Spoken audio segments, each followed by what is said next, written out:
Welcome to the last virtual lecture that we have. Today we're co-hosted by both the Center for Southeast Asian Studies and the Department of Anthropology.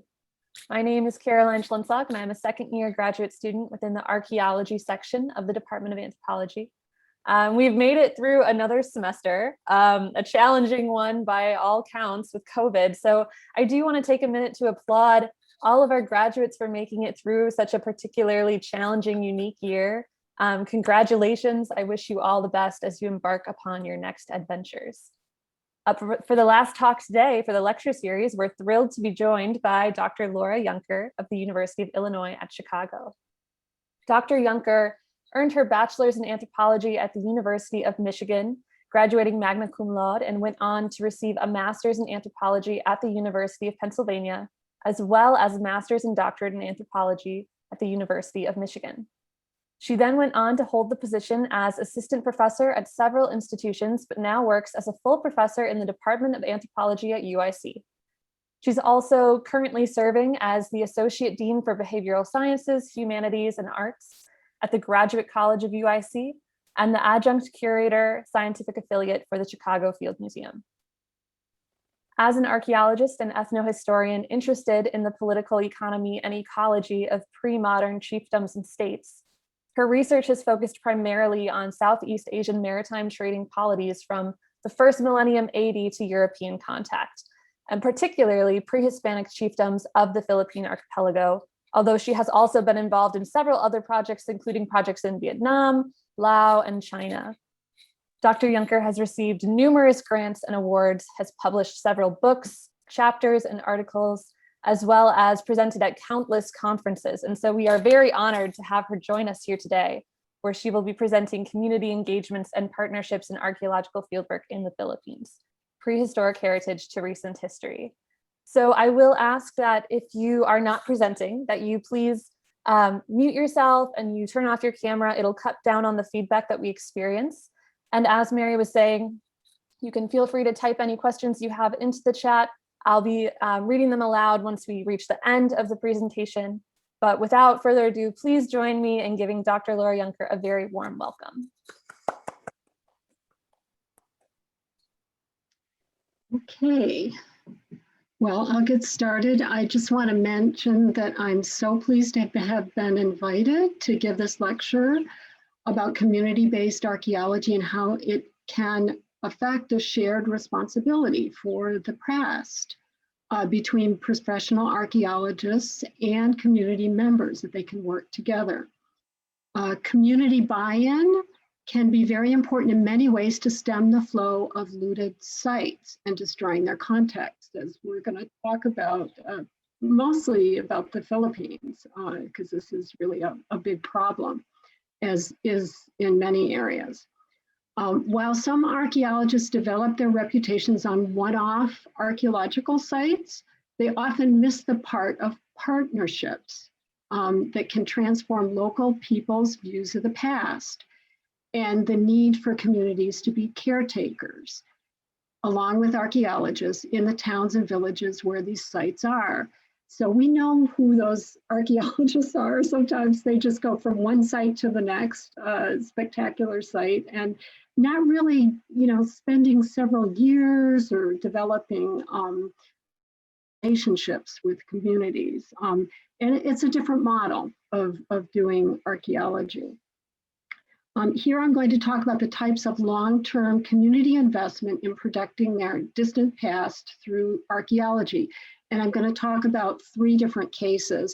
And I have a lot of PowerPoint images, and if I'm going too slow, then I will omit some of them as we go, but I just want to give you a flavor of 3 different cases where I've worked for almost a decade, and in some cases more than a decade, working at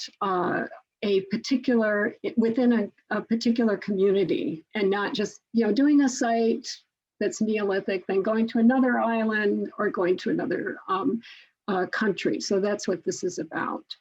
And this image I have is my favorite mayor ever. Lots of the mayors have been really great, but this is the project that I've been doing more recently. and he loves archaeology, and he will do anything to save an archaeological site. He works hand in hand with us, so we're going to talk about this. And I'll just say a couple of things. I found some really good information about community appreciation of archaeological remains and how they can develop partnerships.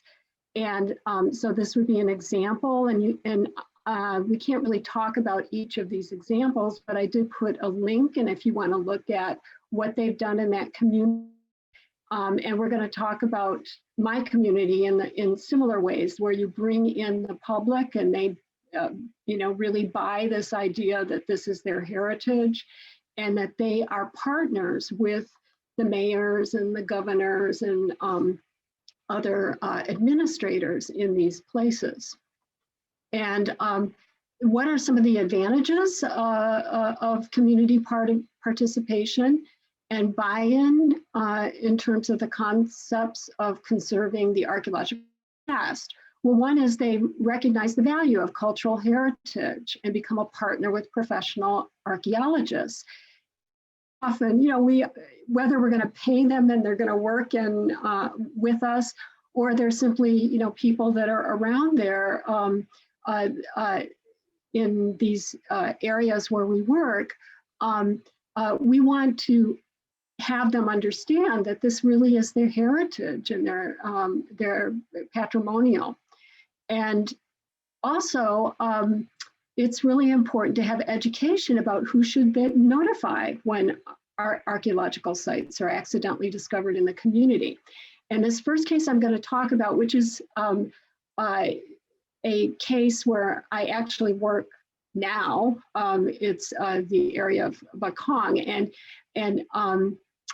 in the Philippines on Negros Island. And we're going to talk about that, the fact that he has his phone on all of the council people and major leaders in the community. They can call him night or day if someone is driving over an archaeological site or doing illicit digging. So we'll talk about that. And then also small community museums publicly displaying things can be a draw for tourists.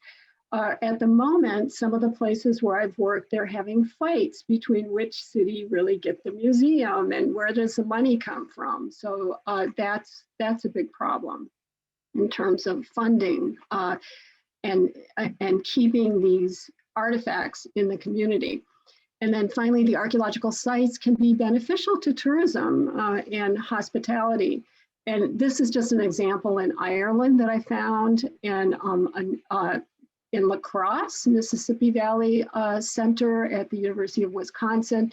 And again, this is a really community-based archaeology. So you can look at that in more detail. And basically, community archaeology emphasizes access, having open excavation policy at a site, not to ruin the site or anything like that, but through involvement in excavation, social media, and finds at these places. Learning local school groups. I often in the Philippines, I go into schools and talk to them about the fact in their sugarcane fields, please don't, take these things away that are obviously artifacts, and, this is what they look like, and you should notify certain people. The engagement, some communities have annual village days that incorporate archaeological activities to engage a wider audience. So they have stalls and examples and conduct tours on site tours to small groups during the day. And then finally, being the eyes and ears for professional archaeologists. Everyone knows in this first example that I'm going to talk about, the Bacong community, they know that they're always on the lookout for looters who damage the archaeological features. And so everybody has the phone number of the mayor and can tell him that somebody's wrecking an archaeological site. So I'm going to give you 3 examples, and I probably need to move a little bit fast, but I want to talk about the Metal Age and the early historic and European periods, where I've worked at sites where we had to really develop a partnership with the communities. And the first I'm going to talk about, I kind of did it in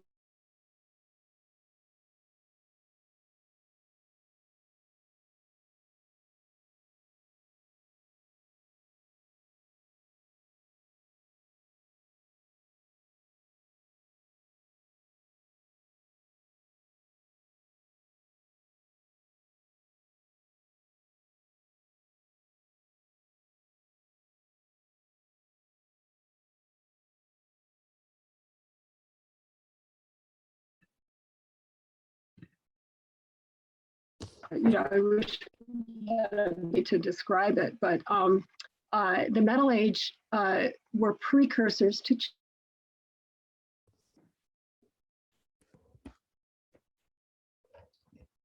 I think we might be having technical difficulties. area, which I'm going to talk about next, but first I'm going to talk about Bacong, and this is what they call the Metal Age, and from about 500 or 400 BC up to about 500 AD. And in Bacong, there's massive burial jars, and they're very artistic, and people started to find them in the area, and there are metal objects, some of which are from the Philippines and some outside the islands, and beads coming from places like India and Thailand and other places coming in. So there really hadn't been that much work with this area. This area is very mountainous, and it has a very maybe 2 kilometers of flatland near the coast. So it's really different than the next place where I'm going to talk about that has a wide alluvial plain. And I've worked in that area between about 2010 to 2019. I usually take a whole decade to work on my projects just over and over again.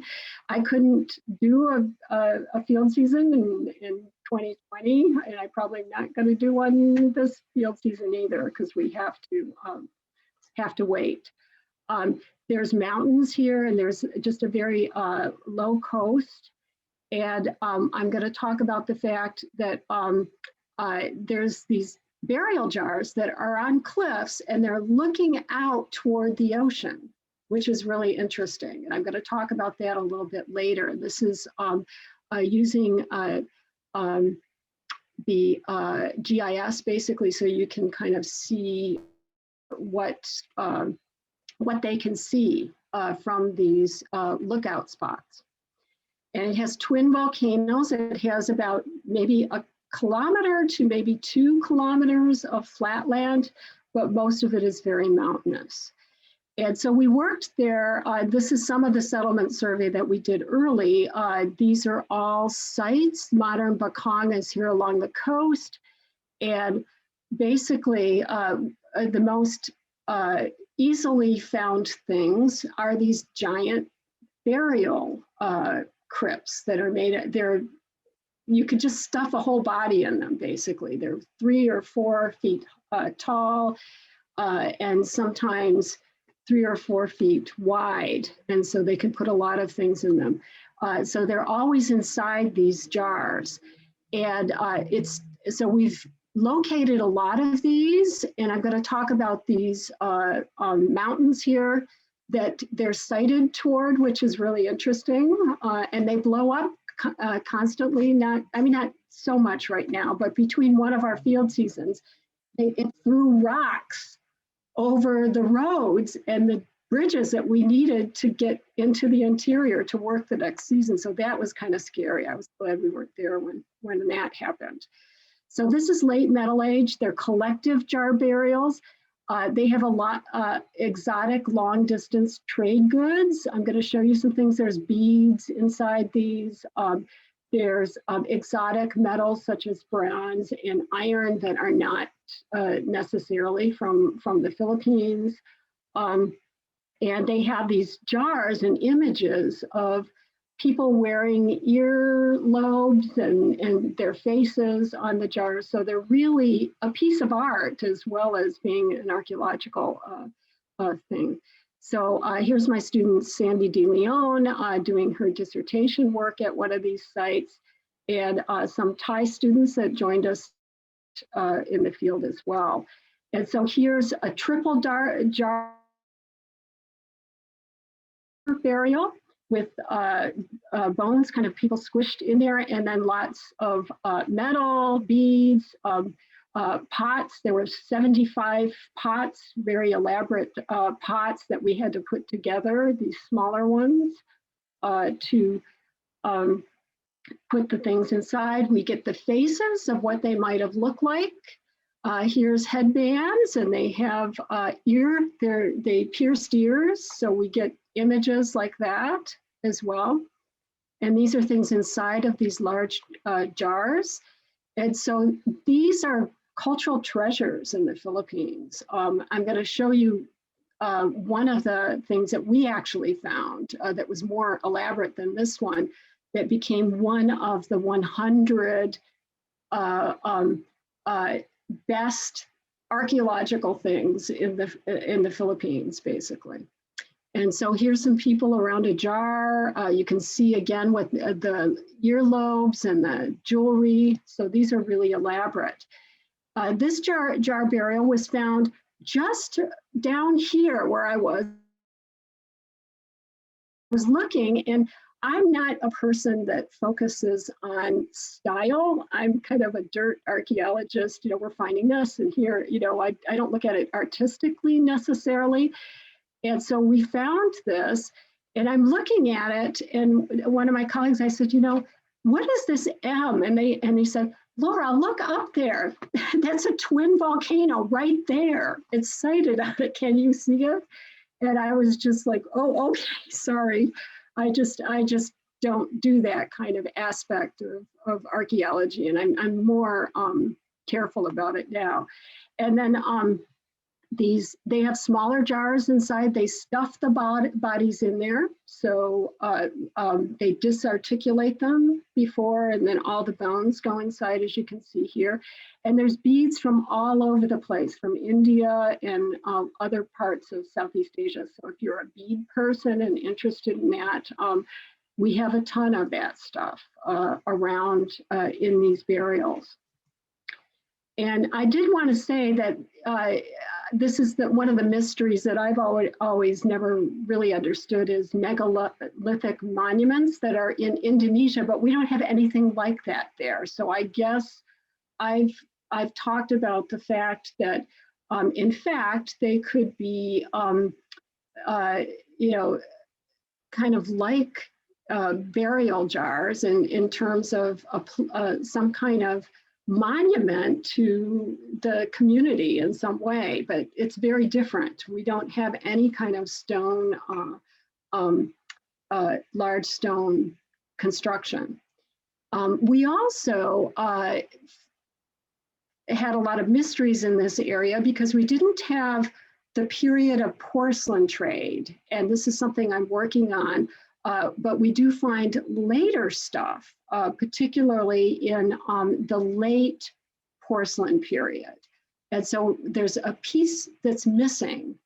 And so we see that in Tanjay that I'm going to talk about. But one of my archaeology students, Cecilia Smith, she worked on the porcelain trade. And we're kind of developing something on what happens in this later period where chiefdoms and trade and slavery and all this happens.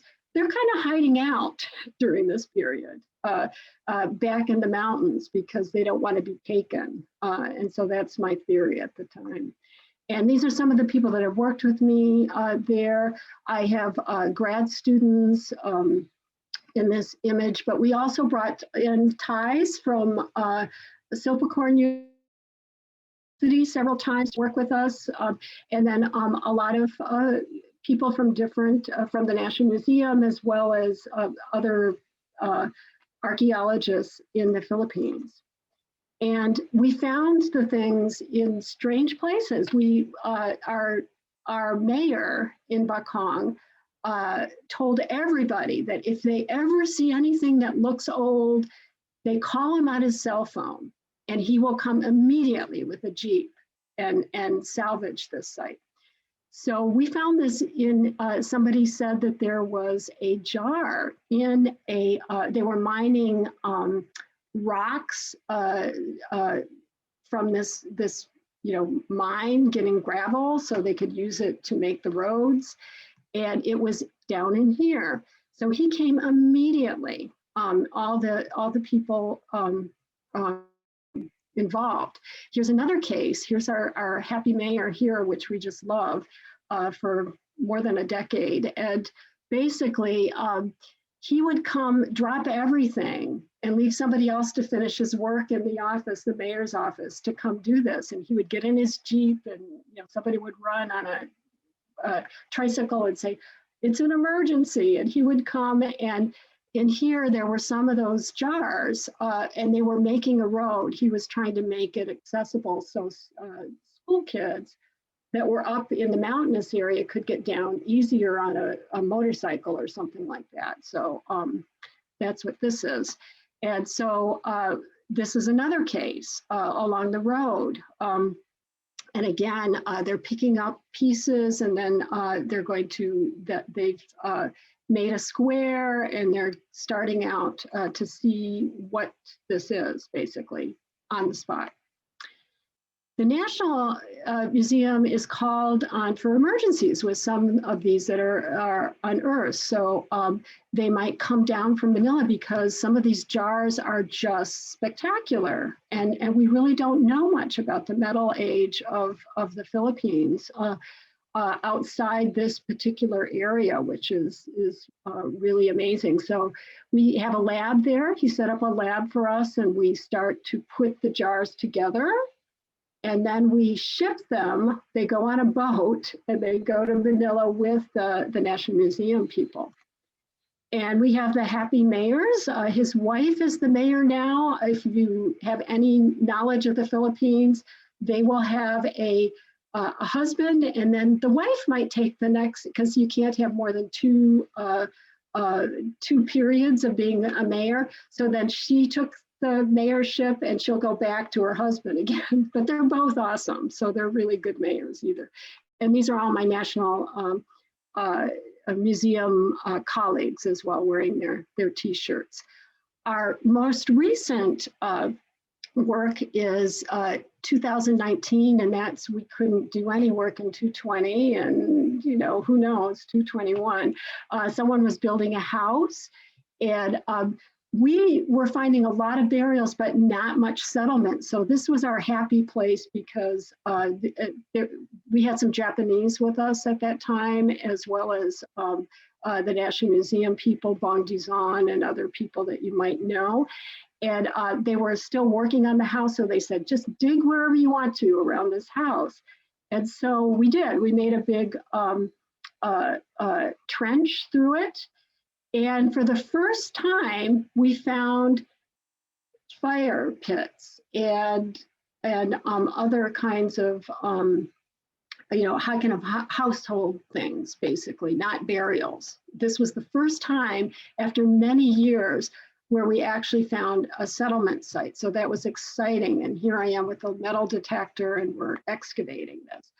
But we had to leave because, in fact, it was the end of the field season, and they said, "Oh, it's okay. We can hang on. We can come back in a few more months and finish," because we had to leave. And so this is our screening right in their backyard.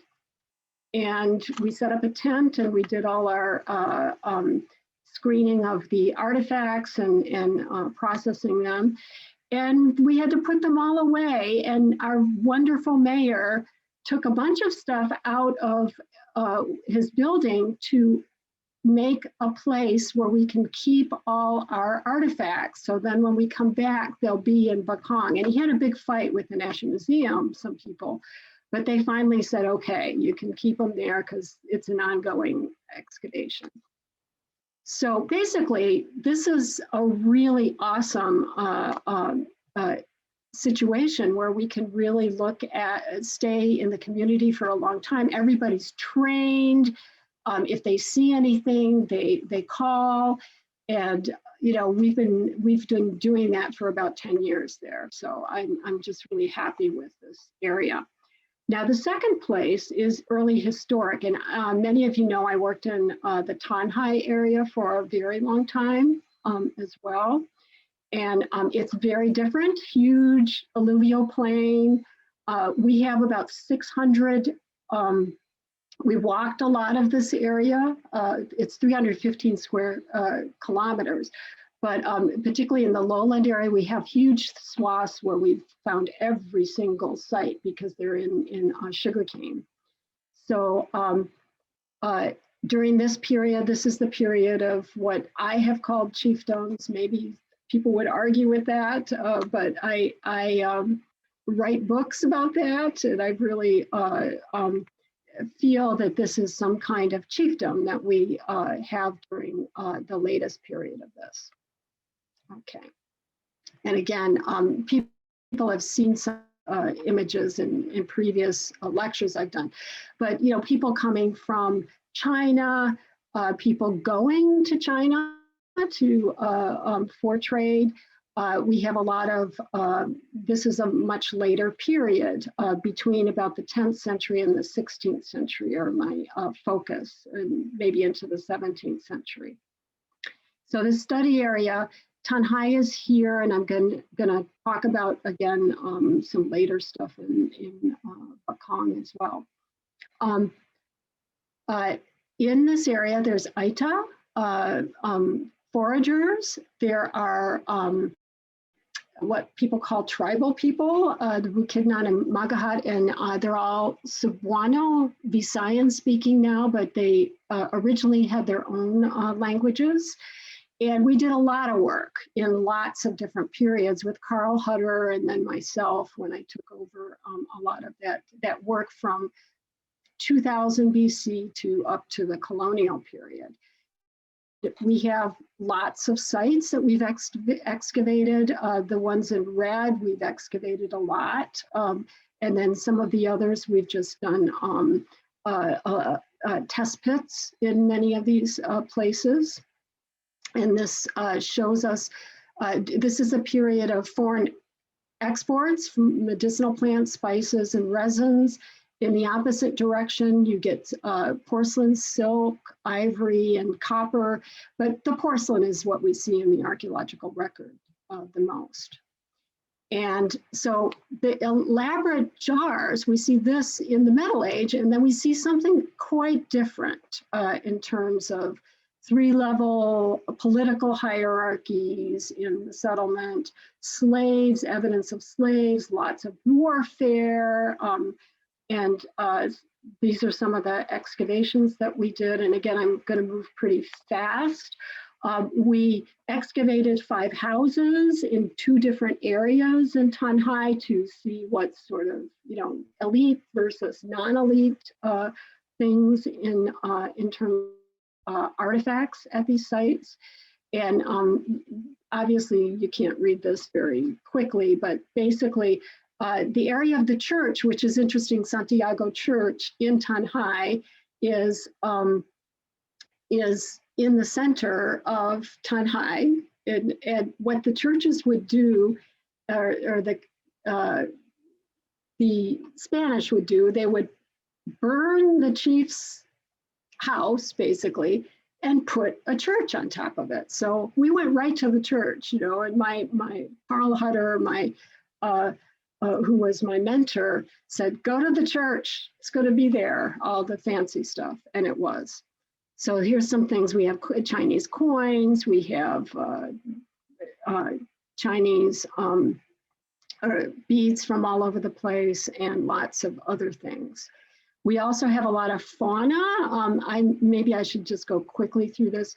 We did everything. We did faunal analysis. We did seed analysis to see what they were eating. So we got lots of things at Tanjay, and surprised us because they're not just eating pig and water buffalo, but they're eating a lot of stuff that are wild. In fact, most of the stuff is wild, so they're hunting as well.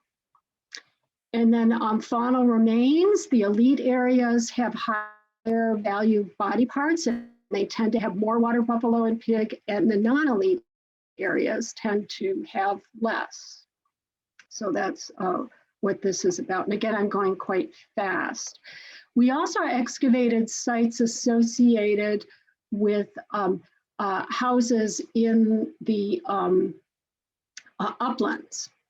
And I guess we could call these tribal people. I'm not sure, if that's the proper thing to call them today, but they're small scale societies and they're warlike, and they're in the uplands. And then we also have Aita foragers that are all over the mountains, and they're still there.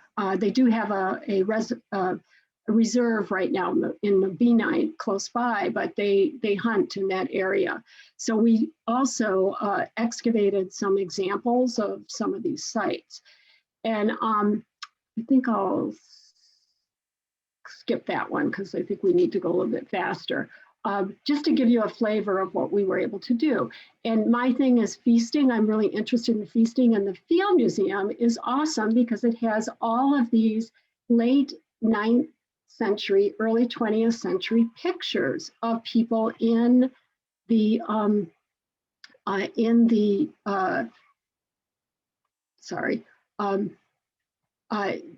let's see, sorry. They have all these pictures in the Field Museum. And also it's interesting too, because we study of pottery types. This is just some of the stuff that we've done, that in this area, people are getting these kinds of potteries, and we know what they're making them in Tanjay. And in this upland area, the pottery is not coming from Tanjay, but some mysterious place on the west side, which is really interesting, and we still have to follow that up.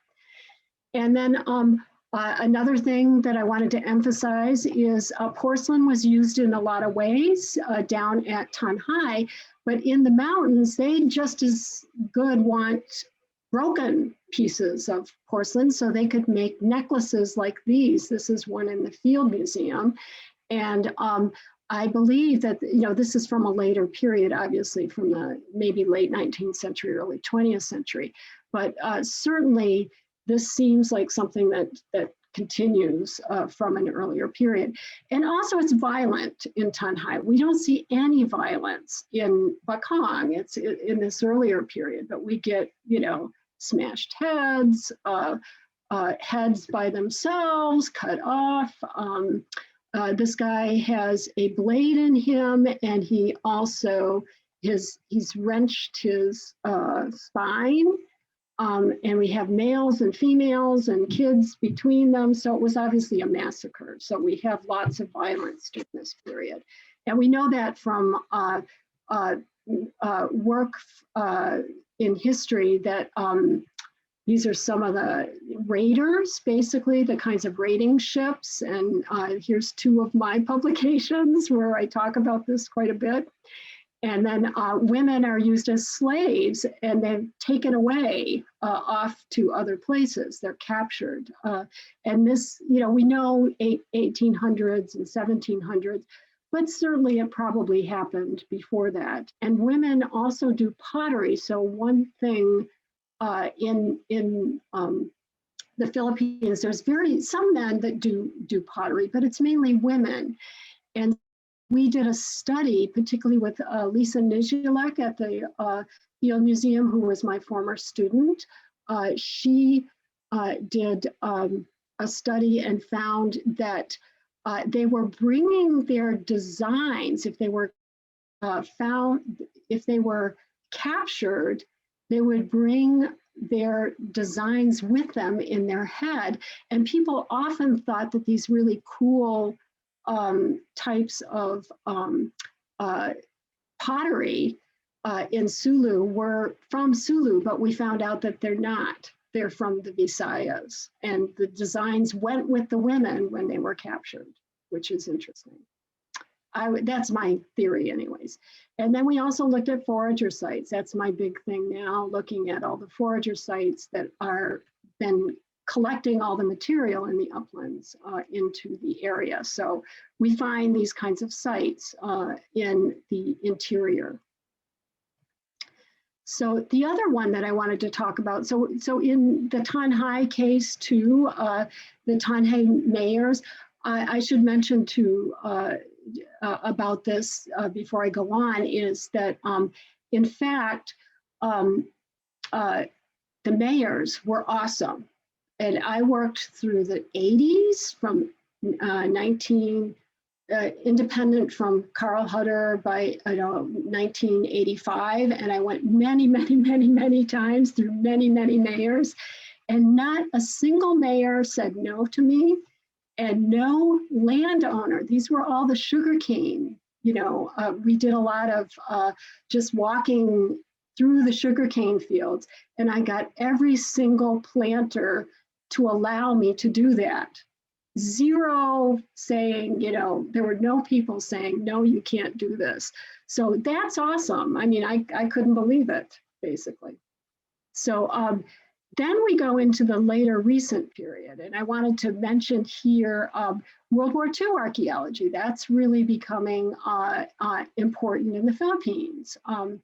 And for a little while, I worked with the DPAA on sites, and for that reason, I'm not going to say anything, but both sites I'm going to show you the kind of archaeology, because they've been, these two cases that I'm going to give you, example 1 and example 2, were resolved. I did both of those, so I was really happy about that. So this is World War II. And again, we had to start anew, basically, talking to the city manager or the mayors. And again, super collaborative with us. And really, we would hire the people that we'd say, who doesn't have a job right now? And this barn guy, we can get these young guys if they want to go and work with us. So it was really, really a good way of doing it, really approaching them and talking to them and being very above board, saying we're going to pay the guys this much money more than they would get for other kinds of work. And we will also, the people that owned the land, we could give them additional work because we're going to clear it, and you don't get your corn or your other crops.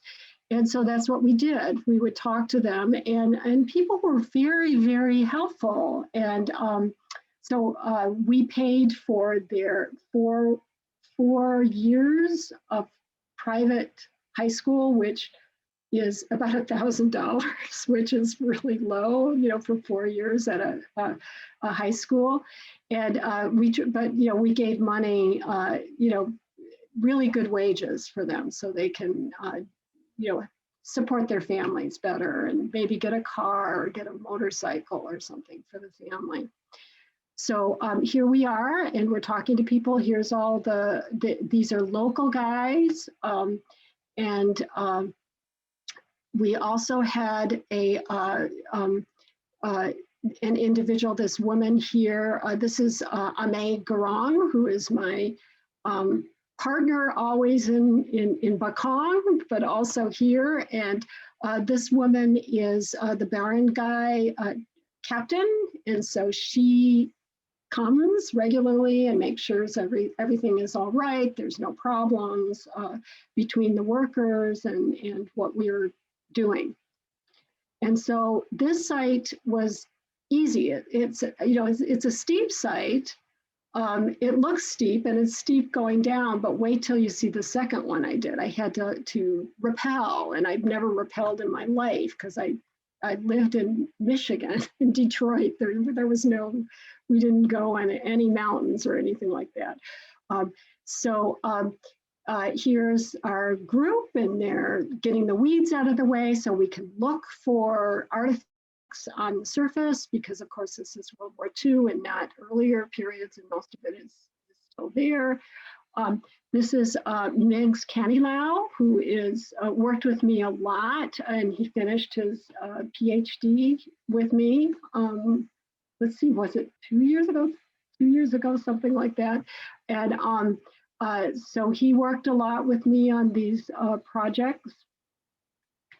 And then we had these groups, the men, and again, I won't divulge what group it is, what the name of this, what they call tribal groups are, but they were just really awesome, and they loved country western music. Who thought? You know, they loved it. They loved it. So I said, okay, we're listening to country western. That's fine. And I was really surprised, and because they like the step dancing too, so apparently.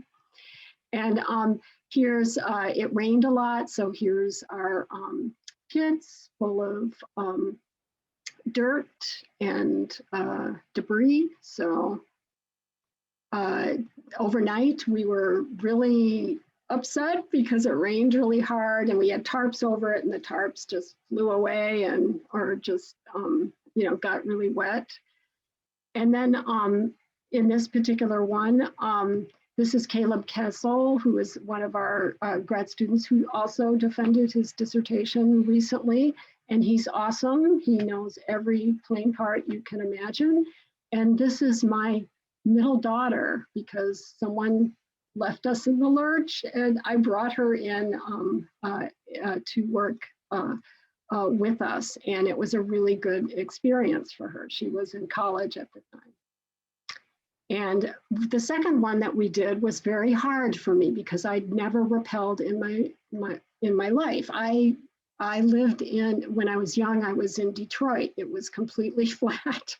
And we did go to places in Michigan, but nothing like this. So I had to learn how to rappel and to go to sites. And so this is the kinds of sites that we work on.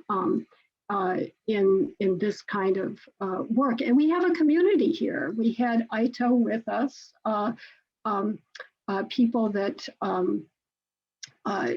a group that it was an area specifically for them. And so we went to that site, and it was hard.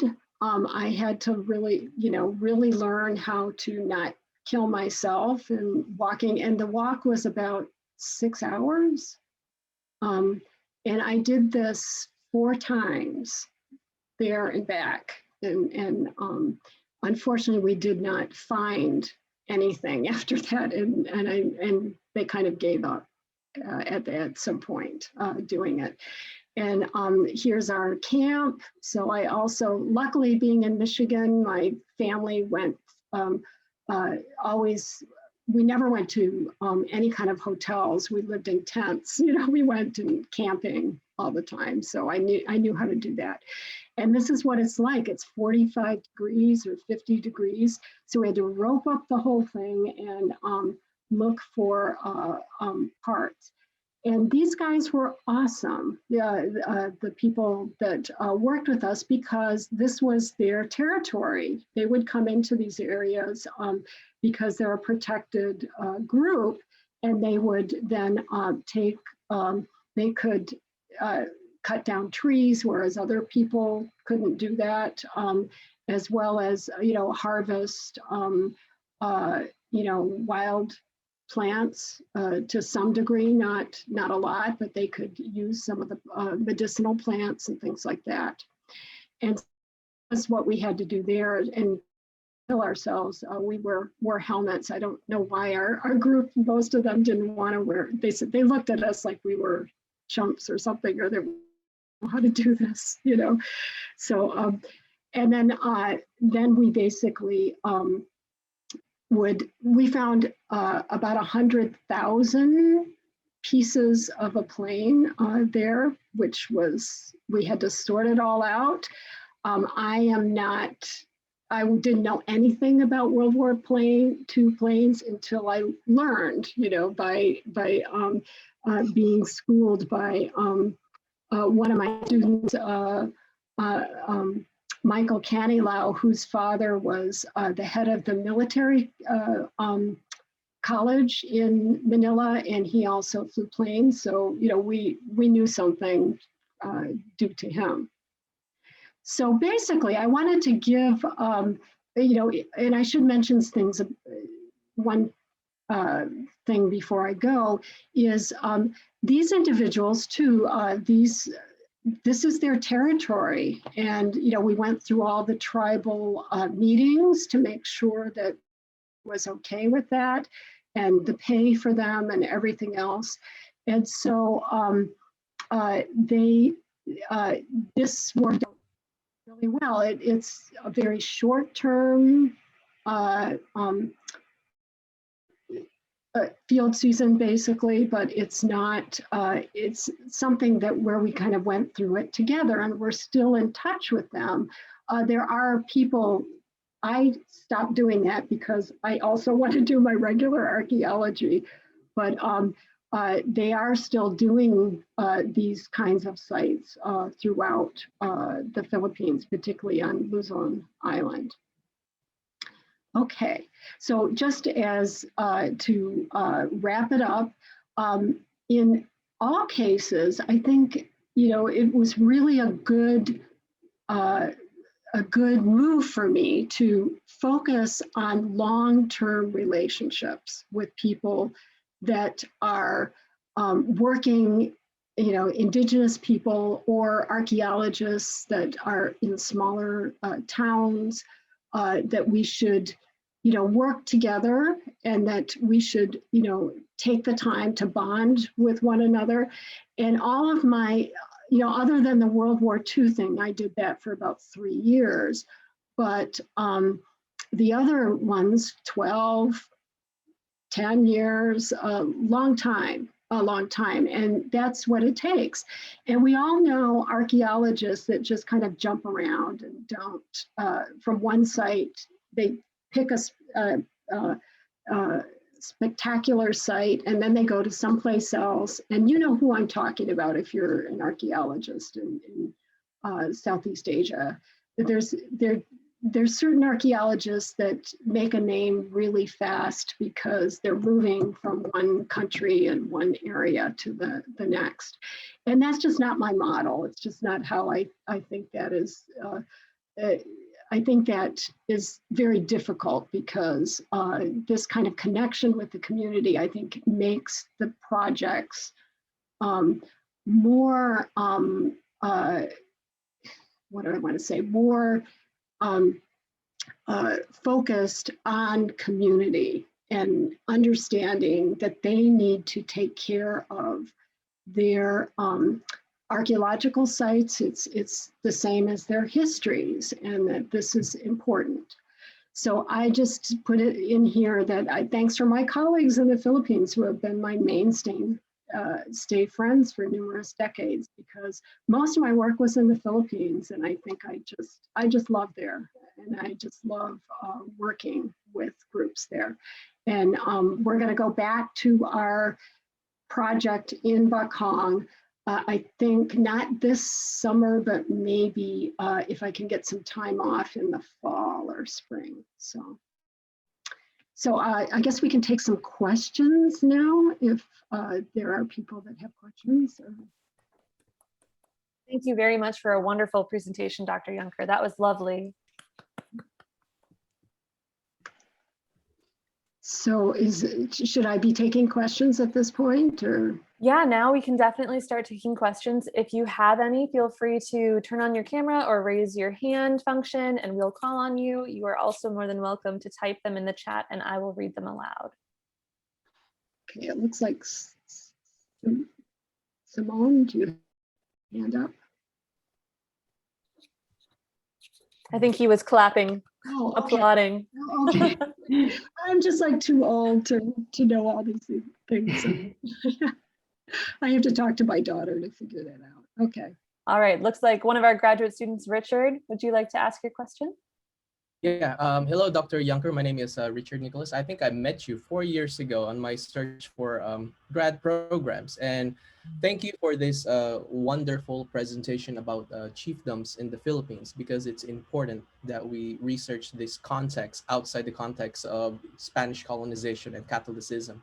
And yeah, so I really enjoyed your presentation. And I myself is starting to form connections to find archaeological sites. And I'm looking at the westernmost most part of the Philippines, facing South China Sea. But I like the model that you've used in understanding this Bacong region, or in the Tanjay, in the Negros Oriental region. And but my question is, you said that when you guys were looking for sites, the local community suggested that the Spanish people were building churches on the high status chiefdom area. Like, how did you come about that information? What is it part of their written history, like in the institution, in the local institution?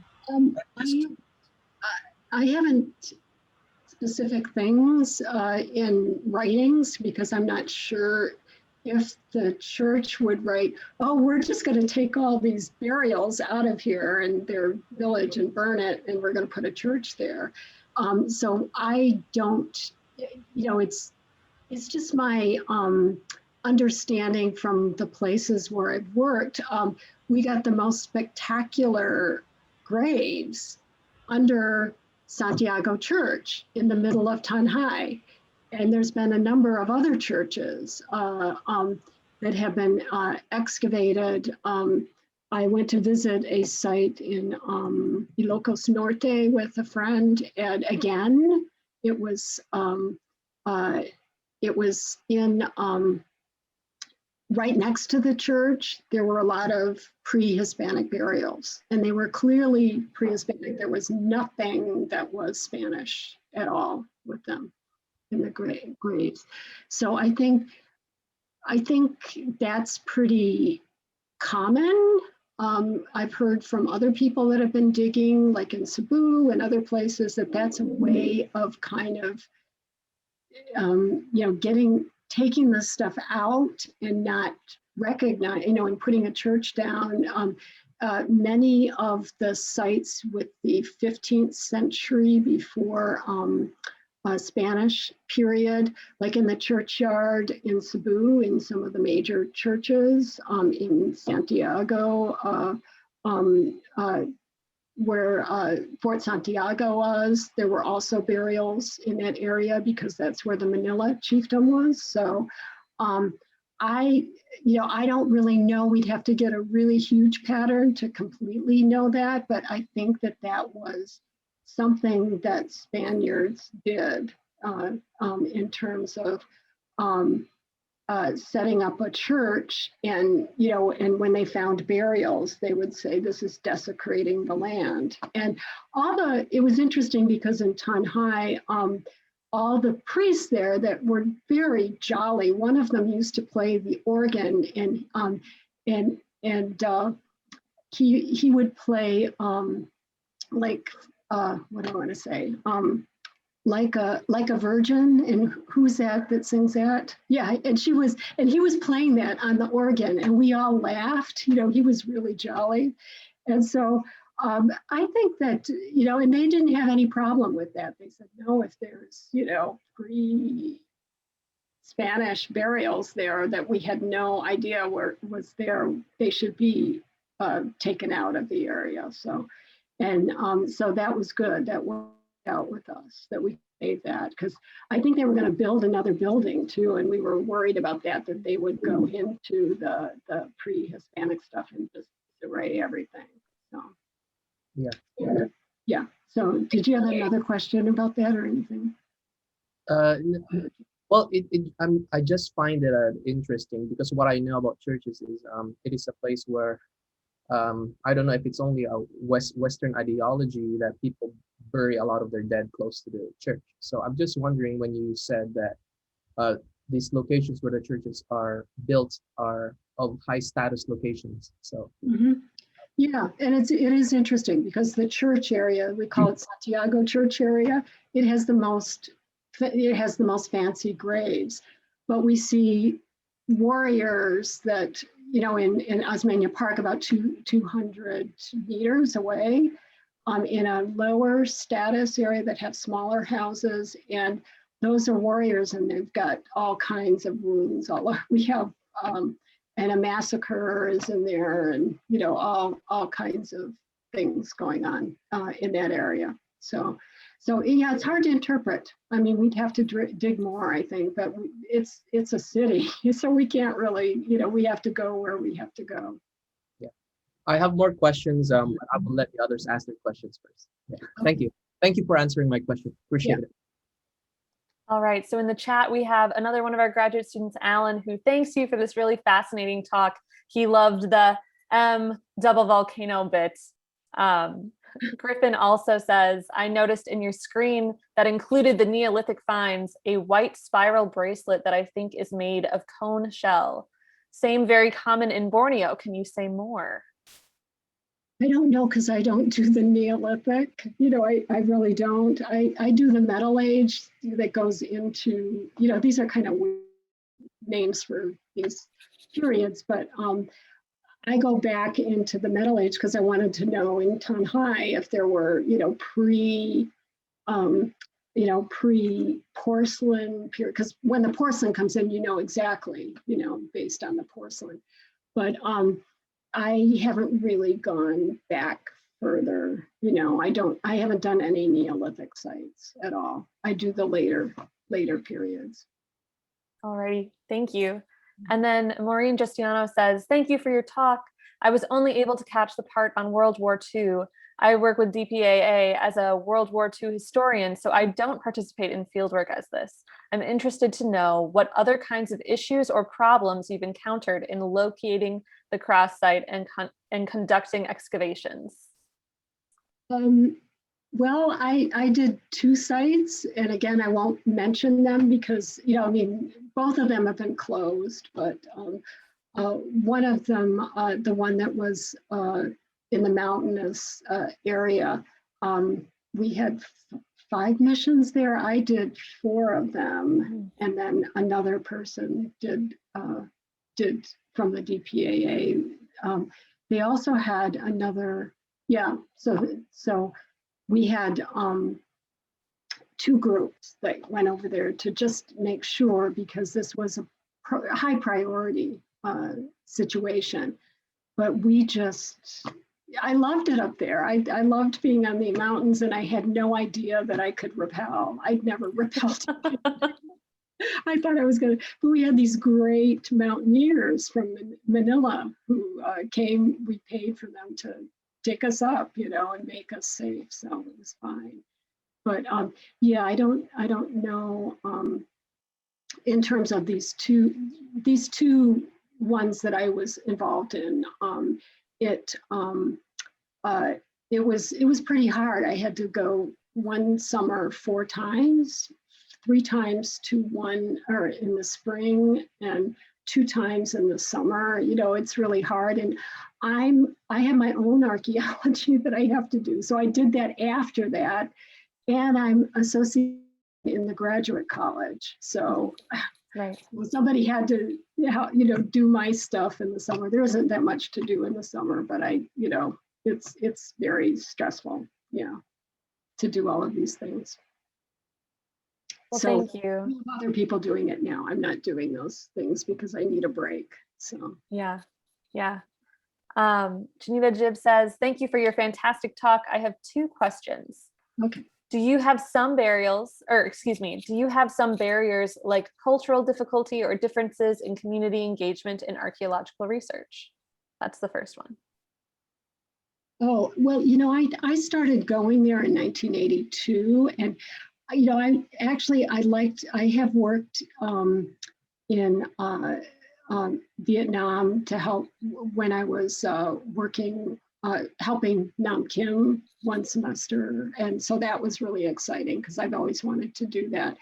And I helped my students in China. We did a lot of, I have two students, one's Chinese and one's not, and they're looking at kiln sites. So we had to walk in and find the Ming kiln sites and excavate them. So I've worked there as well. Yeah, and yeah, so I think that I've just done a lot of different types of projects. Yeah. All right, thank you. But pardon? Oh, I was just, sorry, I didn't mean to cut you off. No, that's all I had to say, that, you know, it's exhausting. And when I had three girls, you know, so the early projects that I did, my husband would stay home, you know, and he would take care of the kids. And then there would be, when I came back, there would be like toys and debris everywhere. It's terrible. But he's an anthropologist too, and he actually does DPAA work now. So yeah. Gotcha. Thank you. The second question that was asked is, I'm interested in your theory on the female slave trade represented in archaeological artifacts. Would you give us more information about that? And what are your suggestions if someone wants to study more about this topic? Well, I think it's really interesting because women really particularly would be taken away. They did take some slaves that were men, but it was mainly women, and they would do the farming and things like that. So I did a lot of reading because I'm also into the histories, and so I look at, I read a lot in terms of, I don't speak Chinese, but other people can explain to me what's in the Chinese records, so we can even go back to the 10th or 11th century. But I would say that for me, I always wondered, because the way that we can figure this out is, do the clay that they make those ceramics with, are they from somewhere else? And someone wrote that they were from Mindanao, not from our area. But in fact, they match the clay where we are. So I think it's the opposite, because I think a lot of women are taken, particularly about 50% in Sulu were slaves that were taken from other areas, and they sometimes went further on into Indonesia. And so it's just a theory of mine. I mean, I can't, you know, I'd have to look at a lot of pottery, but I think that it's important to show that you know, women's work, particularly making pottery, that can give us clues about what their lives are like and where they're going from one place to the other. And again, the fact that we used technology to show that the clay was from there, and from Tanjay, and not from the Tausug area in Sulu. Yeah. Thank you so much. Yeah, and again, it'd be better if we had other evidence of that, but we do know that about 50% of Sulu's population were slaves taken from the Visayas. So that's a historical record. So. All right, Dr. Kim has his hand up. You're more than welcome to turn on your camera and unmute yourself to ask your question. Thanks. Hey. Hi, Laura. Wonderful talk. Thank you so much. I actually have a quick comment based on the previous question, for Chanita's question, the very interesting one about the evidence for captives. The literature, there's a lot of literature on this, and one person that you might want to think about looking at, and Laura, I'm sure you're familiar with their work, is Kathy Cameron's work on captives. Yeah, and in fact, I went to a conference with her, and we were all working on women, and you know, and her thing was slavery, and mine was other people were doing other topics, not slavery. Right. So yeah, there's a great literature on that. Yeah. And I actually, your talk was very thought-provoking, and one question I have for you. So you mentioned this notion of cultural treasures with some of the materials that are coming out of the ground. And when we think about that phrase or that notion, we can look at it from several perspectives, right? From a national level, provincial one, a local one. And I'm wondering about, and you kind of touched on this in some of those case studies, about some of the tensions between these various entities at various levels and where materials ought to be stored, how they should be accessed, who has access to them, how they should be displayed. And I'm curious if there is a national sort of blanket policy about how all these complexities are managed, or if it's sort of ad hoc on a given basis from one site to the next, one community to the next. Yeah, I think, with the National Museum, we did send a good amount of the material to the museum so they could have half, and then the municipal could have the other. And what they did was the one that was the one of the 100 cultural treasures in the Philippines. Most of their treasures were Catholic churches, 50% of them. The architecture, which, that's, I don't know, I guess that's okay, but, Catholic churches versus, indigenous things. I thought that was a bit, I don't know, just on buildings rather than after the period when Catholicism really came in. So yeah, so there's not many cultural treasures. And what we did is they took it to Manila, but what they did was they have a guy that's a caster, and he made a cast that was exact replica of that one, because if it's a cultural treasure, they can't really leave it. In what I showed you was the place where they would keep things. It would be probably stolen or something. So, okay. Yeah. Okay. Thank you. Mm-hmm. We have another question in the chat from Bacong. Says, thank you for your talk today. I have a question regarding the religious belief aspects of the people. In most South Asian cultures, taking archaeological artifacts from their original locations, especially those found in mountainous areas, might be frowned upon because locals view it as disturbing the mountain spirits and may believe that these disturbances will cause harm to the people who live in the surrounding area. Did you face any conflicts related to this, and how did you and your team handle it? Well, most of the places I think you're talking about are Buddhist, right? In mainland Southeast Asia, right? Would that be correct? Right. Yes. So I think it's just a different idea, I think. And of course, US was the, was in control of, in the 19th century, late 19th century up to World War II. And even though that was a short period, that really changed, people were Protestants or Catholics, and even if they were Catholic before, they went into Protestants and other religions. And so I think it's quite different than, I think, Buddhist ideas. And again, I've worked in places where Buddhism is, but I don't have the handle on it as I do in the Philippines, since I've worked mainly there. So. Thank you. Richard, I see that you have your hand up again. You are more than welcome to ask your question. Hi, Richard. Hello again. Yeah, I just want to piggyback on Nam Kim's question on the cultural treasure. I find that the one you presented during this presentation, the what do you call this one? The coffin with a boat-shaped cover.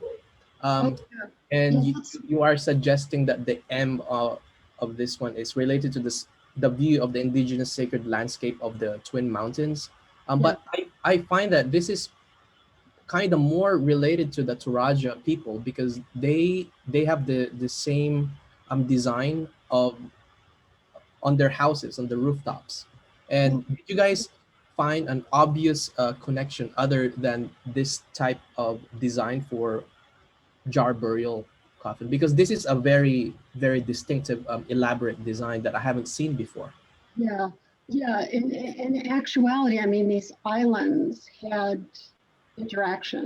I mean, obviously, and Filipinos. I teach a course on Polynesian societies, Pacific Island, and they're Filipinos. That's where they came from, you know. And people are moving around, so it's not surprising, I think, that we're getting these kind of different, you know, objects moving around. Although, you know, it's kind of interesting because in the western half of islands, Southeast Asia, they're doing different things. And I showed that one image where they have these tall stone pillars, and there's nothing like that in the Philippines. There's the drums coming out of Vietnam, the metal drums, and none of that in the Philippines.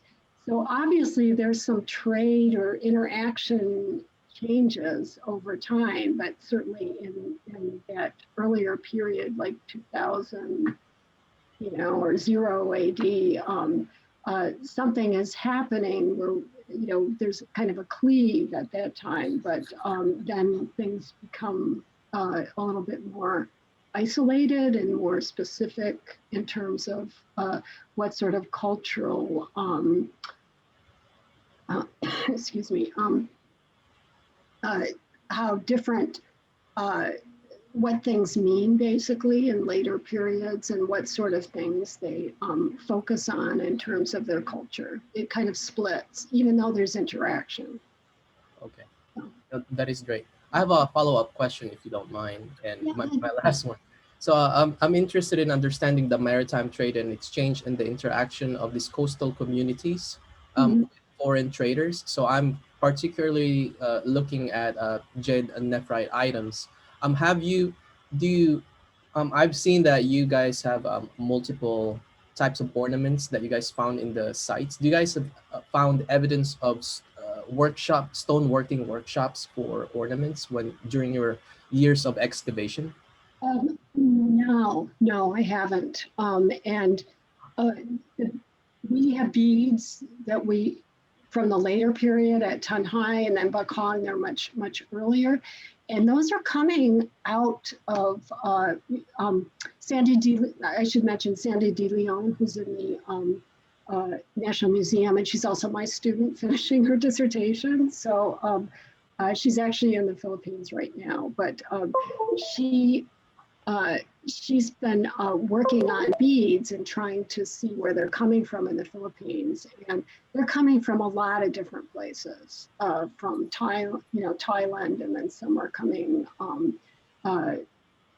from India. You know, lots of different beads. But beads are the easiest thing to move, right? So put them in your pocket and go, basically. Yeah. So we see that in the metal age, what we call the metal age. And then we also get the bronze coming in too. But there's other things that we don't see at all in these trade networks. Thank you very much for addressing my questions. I will try to keep in touch with you on the email and ask more elaborate questions on this one, because I find it really interesting, especially for research. Thank you. All right, it looks like we have another question in the chat from Pin Yi Lee. They say, thank you very much for your wonderful talk. You mentioned that the local mayors usually welcome archaeologists' participation. Is there a specific reason for their positive attitude towards this kind of collaboration? Could you also please elaborate more on the role of the museums in the community archaeological projects and your role of or identity as an archaeologist when carrying out these projects? Well, I have to say that Bacong, you know, the earlier stuff that we talked about, that was actually done after I worked in Tanjay. And I went through a lot of different mayors, and they were more hands-off. And basically, we did a lot of our archaeology. We got cozy with the mayors and all the plantation owners. Those are the around Tanjay. These are really wealthy people, and they own, since the 18th century. These are Spaniards. They look like Spaniards, and they're all around Tanjay. So it's a very different landscape. But I got 100%. I just pushed and pushed until they allowed me to do it. So we must have walked thousands of fields, and of course sometimes they would have their foreman walk behind me, and then they'd say, you don't really aren't going to walk through that field with all that. We had to wear, masks because it would cut us, the sugar cane, our faces and everything if it was tall. And so we put net bags over us and hats, So and we did thousands of fields, and no one said no. And I don't know why, but they were actually okay. I don't know. But I don't know if you could do it now, because they might be, quite different in terms of, ever since 1986, when the people power and all of that, there's been a lot of pushback in terms of these plantation owners for decades. And I think they're kind of being pushed back now. So it's a little different than when I was there in the 80s and early 90s. Thank you. So, All right, it's about 1:25. We have time for about 1 or 2 more questions if anyone has any. Again, you are more than welcome to type them in the chat or raise your hand, turn on your camera and ask the question. Dr. Kim, go ahead.